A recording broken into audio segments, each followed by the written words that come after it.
안녕하세요. 기능의학 의사 김원장입니다. 자, 오늘은 이것만 열심히 먹어도 병원 갈 일을 많이 줄여주는 아주 중요한 영양소에 대해서 한번 이야기해 보도록 하겠습니다. 그렇다고 병원이 망하지는 않겠지만, 요것만 열심히 잘 챙겨 먹어도 여러 가지 건강상의 이점이 있어서 병원 갈 일이 많이 줄을 수 있습니다. 특히 이제 많이 피곤하거나 기억력이나 인지 기능이 떨어지시는 분들, 그리고 골다공증이나 골감소증 때문에 운동을 좀 열심히 해야 하는 분들이 이 영양제, 이 보충제를 잘 챙겨 먹는다면은 아주 큰 도움을 받을 수 있기 때문에 오늘 영상 정보를 보시고 중요한 정보를 챙겨 가셨으면 좋겠어요. 그래서 제가 이 보충제를 먹고 효과를 본 부분이 있습니다. 그래서 지금 약 한 달 좀 안 되는 것 같아요. 한 3주 넘게 이제 꾸준히 복용하고 있는데요. 이 보충제 섭취 후에 한 2, 3일 이내에 운동할 때 힘이 많이 늘어나는 것을 좀 느꼈고요. 그리고 제가 이제 운동을 이제 저도 근력 운동을 열심히 하고 있는데 일주일에 뭐 두세 번 이상 하려고 노력하는데 운동 후에 너무 힘들고 회복 속도가 느렸는데 이거 섭취하고 나서 운동 속도가 상당히 많이 빠르게 개선이 되는 것을 알 수 있었습니다. 그리고 운동하고 나서 이제 지쳐가지고 집중력이 좀 떨어지고 힘들어 했었는데 특히 이제 오후 진료 후반부쯤에 되면은 기진맥진하고 체력이 좀 저하된 것을 많이 느꼈는데 그리고 이제 집에 가서도 이제 금방 졸리고 잠을 자야 돼 휴식을 취해야 되는데 그런 집중력이나 체력이 아주 잘 유지되는 어, 영양소 보충제가 있었습니다. 잠이 특히 약간 부족해도 다음날 정신적인 육체적인 피로가 심하지 않고 조금 피곤하긴 한데 아주 수준 어느 정도 이상의 그런 집중력을 끝까지 퇴근 시간까지 잘 유지하는데 상당히 큰 도움이 된 것 같아요. 그래서 체력이 증가하고 피로 회복에 개선이 되고 뇌기능, 인지 기능까지 개선에 큰 도움이 될 수 있기 때문에 치매 전 단계인 분이나 기억력 건망증 같은 기억력이 있는 분들에게도 특히 어, 섭취를 하면 큰 도움이 될 것으로 판단이 됩니다. 제가 먹는 영양제가 저도 이제 영양제를 한 15년 이상 여러 가지 먹고 있고 기능약으로 먹다 보니까 한 번에 먹을 때 최대 많을 때는 이렇게 많이 먹습니다. 그래서 그죠? 엄청 많죠. 그래서 거의 뭐 영양제 중독자 수준으로 이렇게 많이 먹고 있었는데 요즘에는 뭐 요 정도까지는 아니고 이제 조금 줄여 나갔고요. 그래도 한 10가지에서 15가지는 섭취를 하고 있습니다. 그래서 이렇게 수많은 영양제를 단연간 복용을 했었는데 이 영양제를 좀 놓치고서 제가 안 먹고 있었거든요. 근데 이 많은 영양제 중에서도 어떻게 보면 가장 강력한 저한테는 이제 도움이 되는 다른 환자분한테도 도움이 될 수 있는 강력한 영양소가 있었는데 그걸 빼먹고 먹었다는 게 좀 안타깝더라고요. 그래서 그 정보를 오늘 같이 나누고자 합니다. 그래서 이 효과를 한 2, 3일 사이에 보면서 왜 내가 지금까지 이것을 안 먹었을까? 진작에 먹을 걸 하루라도 좀 빨리 먹을 걸 하는 아쉬움이 남더라고요. 그래서 기능의학을 저도 이제 거의 한 15년 가까이 공부를 하고 환자를 치료하고 어, 여러 가지 다양한 영양소에 대해서 들어보기도 하고 직접 먹어보기도 하고 환자한테 처방하기도 했는데 요거를 계속 빼먹고 있었더라고요. 그래서 최근에 제가 이제 어, 알게 됐고 이제 효과를 많이 본 영양제입니다. 그래서 특히 오늘 영상을 주목해야 할 분은 이제 골다공증이 있어서 운동을 많이 해야 되는 분, 골다공증 있다고 주사나 약 먹는다고 해서 크게 도움이 안 되는 거 알고 계시죠? 그리고 나이 들면서 기억력 저하가 걱정되는 분들, 이 두 분들은 꼭 오늘 영상 소개하는 보충제를 참고해서 한 번 정도 시도해 보는 것도, 섭취를 시도해 보는 것도 좋을 것 같습니다. 특히 이제 효과가 어떤 효과가 있고 먹는 방법은 어떻게 되는지 그리고 이제 잘못 알려진 부분이 무엇이 있는지 주의사항 이렇게 네 가지 부분에 대해서 좀 자세히 한번 이야기해 보도록 하겠습니다. 그러면 이 보충제가 뭐냐 이렇게 궁금해 하실 거예요. 이제 보충제는 바로 이제 크레아틴입니다. 그래서 크레아틴을 뭐 들어본 적도 있을 건데요. 그래서 이 크레아틴에 대해서 좀 자세히 설명을 드릴게요. 보통은 이제 헬스 하시는 분들이, 근력 운동 하시는 분들이 이제 보충제로 많이 알려져 있는 영양 보충제입니다. 영양소. 그래서 이제 저도 이제 유튜브를 많이 보는데 이 닥터 보즈라는 그 외국 유튜버가 있더라고요. 그래서 이분 영상을 우연히 이 크레아틴에 대해서 접하게 됐는데, 어, 그래서 제가 놓치고 있었던 부분이더라고요. 이분도 이제 구독자가 한 100만이 넘으신 분이고, 이 영상이 아마 한 30만 뷰 이상 나온 영상이거든요. 그래서 이 영상에서 이제 제가 참고를 해서 오늘 내용을 다루도록 하겠습니다. 관심 있는 분은 이 채널도 한번 찾아가서 보시면 좋을 것 같아요. 그래서 크레아틴 어디서 많이 들어본 것 같은데, 우리가 이제 그 혈액 검사를 하면은 크레아틴인이라고 하는 것을 많이 이렇게 접하게 되거든요. 그래서 건강검진 할 때도 자주 하는 검사 항목에 해당이 되고, 크레아틴은 이제 보통 이제 신장 기능을 보기 위해서 보통 1.2까지 정상으로 보거든요. 그래서 사구체 여과율, 뭐 GFR이 이제 뭐 100 이상이다, 뭐 60이다, 뭐 이렇게 표현을 하거든요. 그래서 근육 속에 있는 이 크레아틴이 일정하게 그 크레아틴으로 전환되고, 이것이 일정한 양이 소변으로 배출되는 것을 알고 있거든요. 그래서 혈액에서 이제 크레아틴인 수치가 일정하게 농도가 유지되면은 이제 신장 기능이 일정하게 유지된다, 이렇게 판단을 해서 이 수치를 가지고 콩팥 기능을 보는데 사용하는 게 크레아틴입니다. 그래서 크레아틴인 전 단계에 있는 게 바로 오늘 다루고자 하는 크레아틴이라고 하는 어, 영양소가 되겠습니다. 그래서 이런 어, 크레아틴에 대해서 크레아틴하고 다르다는 것을 좀 알고 계시면 되겠고요. 그래서 크레아틴하고 크레아틴은 전혀 다르다는 거 좀 기억해 주시면 좋겠고요. 그래서 크레아틴 기능 및 효능은 결국 한마디로 표현을 하면은 이제 세포라고 하면 모든 우리 인체 조직의 구성 단위가 세포잖아요. ATP는 이제 그 탄수화물이나 뭐 지방을 태워가지고 ATP라고 하는 에너지를 만들어서 우리가 여러 가지 생명 활동을 하는 거죠. 여러 가지 육체 활동이나 정신적인 활동, 그리고 자율신경 통해서 여러 이제 오장육부 이런 장기들이 정상적으로 작동을 하기 위해서는 ATP라는 에너지가 필요합니다. 그래서 세포에서 이 ATP가 고갈되었을 때 아주 빠르게 보충해주는 그런 보조 배터리 같은 역할을 하는 게 바로 크레아틴이라고 할 수 있겠습니다. 그래서 근육량 증가에도 개선이 되고, 운동 회복도 개선시키고, 운동 수행 능력도 올려주기 때문에 근력 운동할 때 꼭 드시면 좋겠죠. 특히 골다공증 환자가 이제 근력 운동을 해서 근력과 근육량을 늘리고 골질을 높여가지고 골절을 막기 위해서 아주 중요한 부스터 역할을 하는 영양소라고 할 수 있습니다. 그래서 골다공증 있는 분들은 꼭 드시는 것을 추천드리고요. 그리고 피로감도 감소시키고 기억력도 향상시키고 집중력도 향상시키기 때문에 치매 예방하는 차원에서 뭐 포스파딜 세리를 먹는 것보다는 우선적으로 먹는다면 저는 크레아틴을 먹는 것을 추천드리겠습니다. 그리고 에너지를 가장 많이 사용하는 장기는 결국 근육하고 뇌입니다. 그래서 이 근육세포하고 뇌세포에 충분한 크레아틴을 보충해 주는 것이 요 기능을 올리는데 핵심 사항이 되겠습니다. 그래서 크레아틴을 왜 먹어야 되는지, 음식으로 먹는 건 왜 한계가 있는지, 뭐 그런 것도 좀 이따가 이야기해 보도록 하겠습니다. 그래서 이거를 확인할 수 있는 그 검사 방법은 현재는 없는 상태고요. 혈액 속의 크레아틴 수치를 가지고서 이제 어느 정도 예측을 할 수 있지만 정확한 지표가 되지는 않습니다. 그래서 크레아틴이 너무 떨어져 있는 경우에는 크레아틴이 부족해서 그럴 수도 있지만 근육량 자체가 부족한 경우에 해당되는 경우가 많고, 단백질 섭취가 부족한 경우에도 해당이 될 수 있습니다. 그래서 크레아틴인 수치를 보고서 약간 이제 예측 정도를 하는 거지 정확한 판단이 되는 검사는 크레아틴인이 아닙니다. 그래서 이 크레아틴인 수치가 감소되면은 이제 의심은 할 수 있다. 네. 그리고 이제 근육량 부족일 수도 있고 크레아틴 자체가 부족할 수도 있고, 결국에는 이제 그 사람의 이제 근육량이 너무 부족하거나 근력이 떨어지거나 이제 이런 경우에도 의심해 볼 수 있고, 좀 마른 체형인 경우에 대부분 좀 부족할 수 있습니다. 그리고 불편한 증상으로 이제 의심해 볼 수 있겠죠. 이제 운동을 했을 때 금방 지친다든가, 이제 인지 기능이라든가 기억력이 좀 떨어지는 경우에 혹시 이제 크레아틴이 부족한 게 아닌가 의심을 해볼 수 있고, 부족한 걸 또 확인하는 방법을 직접 먹어봐서 그러한 증상들이 개선이 된다고 하면은 내 몸속에 충분한 크레아틴이 부족했구나, 이렇게 판단할 수 있겠습니다. 그래서 정확하게 검사할 수 있는 방법은 현재는 없다. 예. 임상적으로 추정해서 확인할 수 있을 것 같습니다. 있습니다. 그리고 이제 크레아틴은 뭐 요렇게 이런 분자 구조식을 가지고 있고요.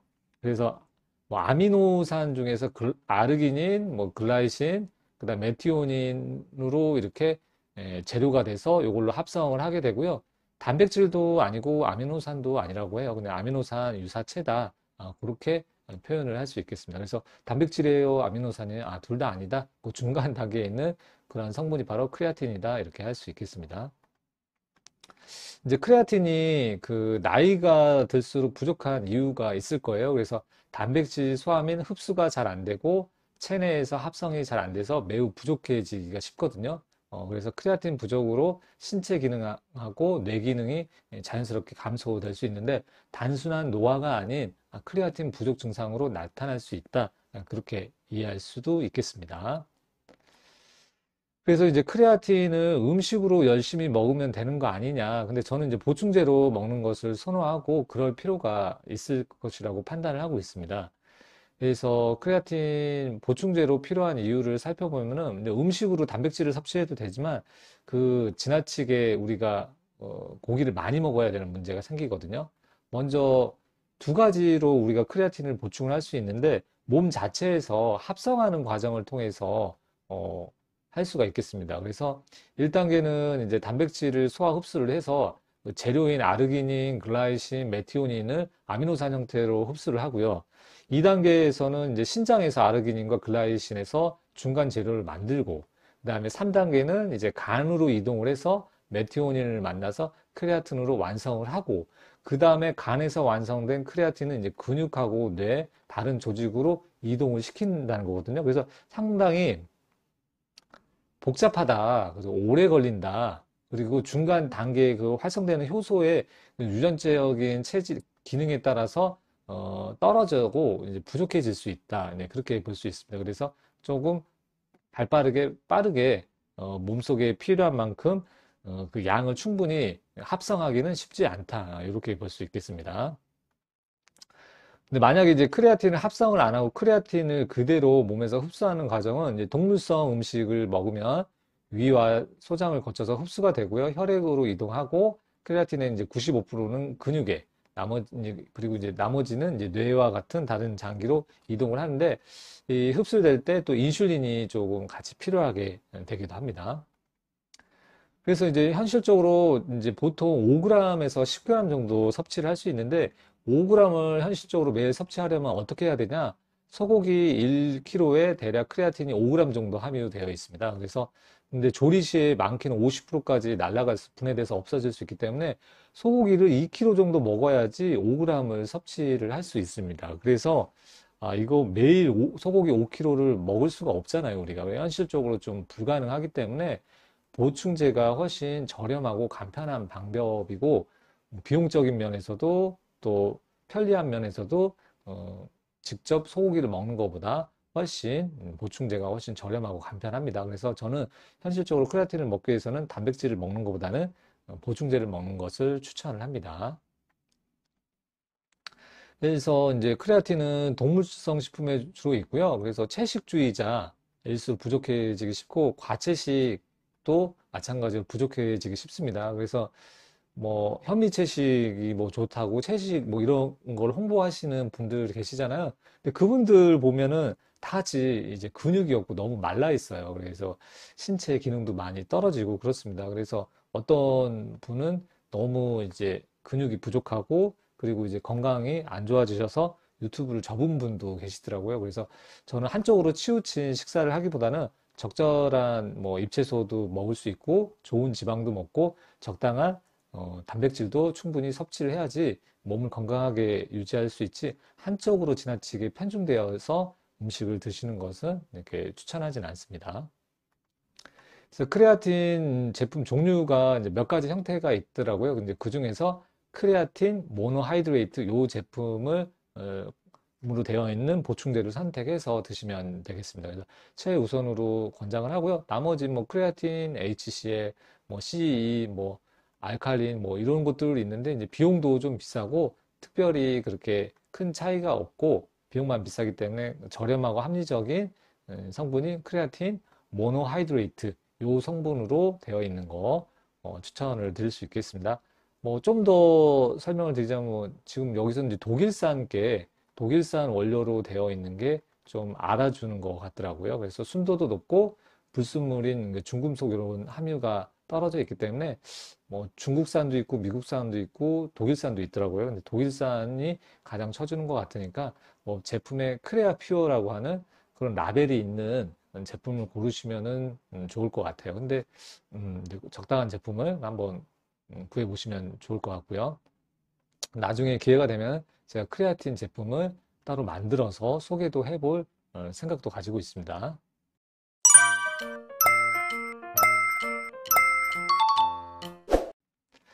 그래서 이제 크레아틴 얼마나 어떻게 먹을 것인가 이제 이게 또 중요하거든요. 예, 그래서 보시면은 두 가지 먹는 방법이 있더라고요.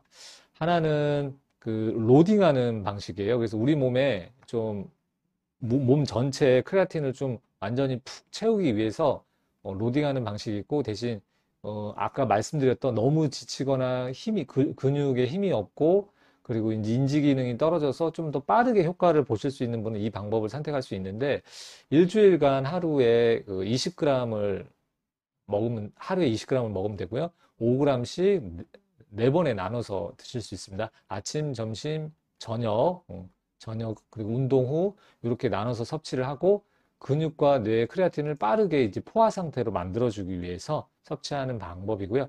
초기에 적응 시 이제 위장 장애가 있어요. 그래서 저 같은 경우도 처음에 20g을 한 번에 타가지고 물에 녹여가지고 조금씩 나눠서 먹었는데 이제 배가 조금 불편하더라고요. 그래서 이렇게 네 번 나눠서 드시면 좋겠고요. 그렇게 일주일 드신 다음에 하루에 한 5g에서 10g을 유지하시면 되겠습니다. 그래서 근육만 필요하다고 하면 5g으로 유지하시고요. 좀 인지 기능 향상을 유지하기 위해서는 10g, 하루에 두 번 먹으면 되겠죠. 그래서 저도 지금 하루에 10g 정도로 5g씩 두 번 식후에 이렇게 섭취를 하고 있고요. 운동했을 때는 아무래도 빠르게 많이 소진이 될 수 있기 때문에 좀 더 섭취를 하는 경우가 있습니다. 좀 더 안전하게 먹는 방식은 로딩 없는 꾸준한 섭취인데 처음부터 그냥 5에서 10g 그 보통 그 한 스쿱이 한 3g짜리가 있고 5g짜리가 있는데 5g짜리를 사셔가지고 그거를 하루에 한두 번 정도 섭취하시면 되겠습니다. 완전히 포화되는 데는 거의 한 달 가까이 걸리니까 꾸준히 섭취를 하시면은 도움이 될 거고요. 위장 장애가 없는 장점이 있습니다. 그래서 둘 중에 좀 편한 방식으로 하시면 되겠고요. 탄수화물이 포함된 식후에 크레아틴 섭취를 하면은 인슐린을 통해서 빠르게 세포 안으로 들어가니까 더 도움이 될 수 있습니다. 그래서 저 같은 경우에는 점심 식후에 먹는 경우가 많이 있고요. 저녁 식후, 점심 식후에 이렇게 먹기도 하고 운동 후에 먹을 때는 이제 약간의 탄수화물과 같이 섭취를 하기도 합니다. 그래서 이렇게 먹는 방법인데 그렇게 어렵진 않아요. 그래서 가루로 되어 있는 제품을 통해서 물에 타서 미지근한 물에 타서 마시면 되고 맛은 특별히 있지는 않습니다. 무맛이기 때문에 큰 거부감도 들지는 않습니다. 그래서 물 150cc에 5g을 타서 식후에 섭취하는 게 좋고 아무 맛도 안 나고 유지한다면 하루에 1, 2회 정도 꾸준히 드시면 좋을 것 같습니다. 그다음에 카페인과 함께 섭취 시 뭐 위장 장애가 더 심해질 수 있고 뭐 탈수 위험 그리고 크레아틴 효과를 뭐 반감할 수 있다. 그러니까 커피 드시는 분은 1시간 정도 간격을 두고 섭취하시면은 큰 무리 없이 섭취할 수 있습니다. 그래서 음료수에 타 먹기도 하고 단백질 보충제 먹기도 하는데 단백질 보충제 같은 경우에는 이제 콩팥에 이제 부담이 될 수 있잖아요. 하지만 크레아틴은 그렇게 큰 부담이 되는 그런 성분은 아니라고 되어 있습니다. 콩팥에. 그래서 크레아틴에 대해서 오해를 하면은 이제 살이 찐다 이렇게 되어 있어요. 근데 크레아틴이 이제 근육으로 들어가면서 수분을 끌고 들어가 이제 체중이 늡니다. 그래서 근육량이 좀 증가하는 것처럼 나타날 수 있어요. 그래서 오히려 살이 찌는 게 지방이 늘어나는 게 아니라 이제 근육량이 이제 증가하는 것처럼 보일 수 있습니다. 그래서 근육이 부족한 사람한테는 특히 더 도움이 될 수 있겠죠. 그리고 저체중인 사람한테도 좀 이게 1, 2kg 정도 쉽게 찌는데 도움이 되더라고요. 그래서 저도 지금 한 달 좀 안 됐는데, 한 1kg에서 1.5kg는 금방 늘어버립니다. 예, 그런 장점이 있습니다. 그래서 지방이 늘어난 게 아니니까 안심하셔도 된다. 그렇게 볼 수 있고요. 그다음에 두 번째는 뭐 탈모를 유발한다. 뭐 이런 속설이 있더라고요. 근데 테스토스테론을 디하이드로 테스트로 전환해서 탈모 유발한다 하는데 크레아틴 문제가 아니라 유전 문제이거나 이미 몸에 그 염증이 있는 게 문제지 요 탈모하고는 뭐 별로 크게 상관이 없는 것으로 되어 있습니다. 그래서 크게 신경 안 쓰셔도 될 것 같고요. 뭐, 근데 개인적인, 유전적인 차이에 따라서 좀 영향이 있을 수 있는데 대부분 크게 문제 안 된다. 이렇게 생각하시면 되겠어요. 그리고 신장에 해롭다. 그럴 수 있는데 건강한 사람에게는 신장에 뭐 거의 무해하다고 되어 있고요. 혈중 크레아티닌 수치가 올라갈 수 있어요. 근데 이건 실제로는 콩팥 기능은 증가된 게 아니라 그냥 크레아틴 수치만 올라간 거죠. 왜냐면 크레아틴을 먹었으니까 많이 그 분비가 배설이 될 거 아니에요. 그래서 그래서 요거를 먹는 분이 콩팥이 망가졌다. 이렇게 오해하시면 안 돼요. 그냥 일시적인 수치가 올라간 거지. 그래서 신장 기능은 이거를 드시는 분은 신장 기능을 확인할 때 크레아티닌으로 하는 게 아니라 CR로 확인하는 게 아니라 시스타틴 C로 해서 다른 검사 방법으로 해야지 괜히 이 수치가 올라갔다고 해서 절대 콩팥이 망가진 건 아닙니다.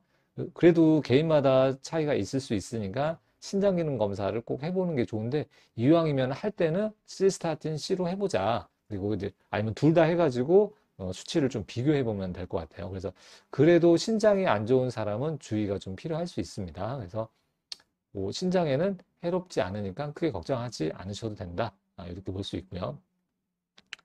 그리고 크레아틴과 같이 먹으면은 좋은 영양소는 이제 마그네슘, 비타민 B군, 코큐텐, 뭐 아연, 알파 리포유산, 뭐 아르기닌 이런 거를 먹으면 좋겠고요. 일단은 미토콘드리아에서 ATP가 잘 생성이 되고 돌아가기 위해서는 이런 영양소가 필요합니다. 그래서 크레아틴이 먼저 잘 작동하기 위해서는 ATP가 잘 생성이 돼야 되고요. 이 ATP가 크레아틴을 포스포크레아틴으로 바꾸고요.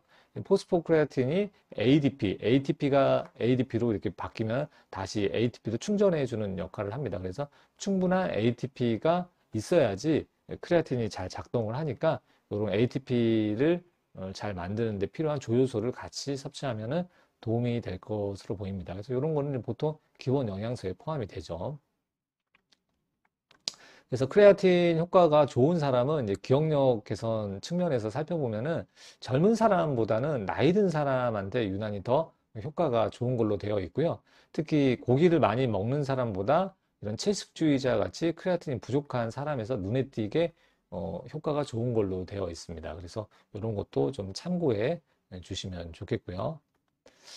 그래서 크레아틴 카이네이즈라고 하는 이제 크레아틴을 이렇게 포스포 크레아틴으로 활성화 전환시켜주는 그 효소가 있는데 이런 시스템이 작동을 해서 우리 몸의 이제 신체 기능을 유지를 합니다. 그래서 근육에도 중요하고 뇌도 중요하지만 신체의 다른 여러 가지 장기에도 한꺼번에 영향을 줄 수 있는 것이 바로 크레아틴 시스템입니다. 그래서 충분한 크레아틴을 섭취를 해주는 것이 전신 건강에 훨씬 유리하니까요.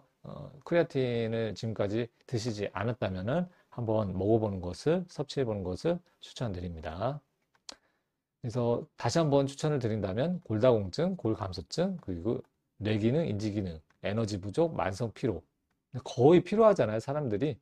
피곤하고 만성 피로를 느끼는 분들은 현대인이 많기 때문에 내가 혹시 크레아틴이 부족한 건 아닌지 체크해 보시고 해당이 된다면은 한번 섭취해 보는 것을 추천드리겠습니다. 주의사항을 한번 더 말씀드리면 신장이 안 좋은 사람은 그래도 의사와 상담을 해보는 것이 좋겠고요. 사람마다 반응이 다를 수 있고 효과가 없는 사람도 드물게 있을 수 있습니다. 그리고 보충제 한 가지로 모든 것을 해결하려고 하지 마시고요.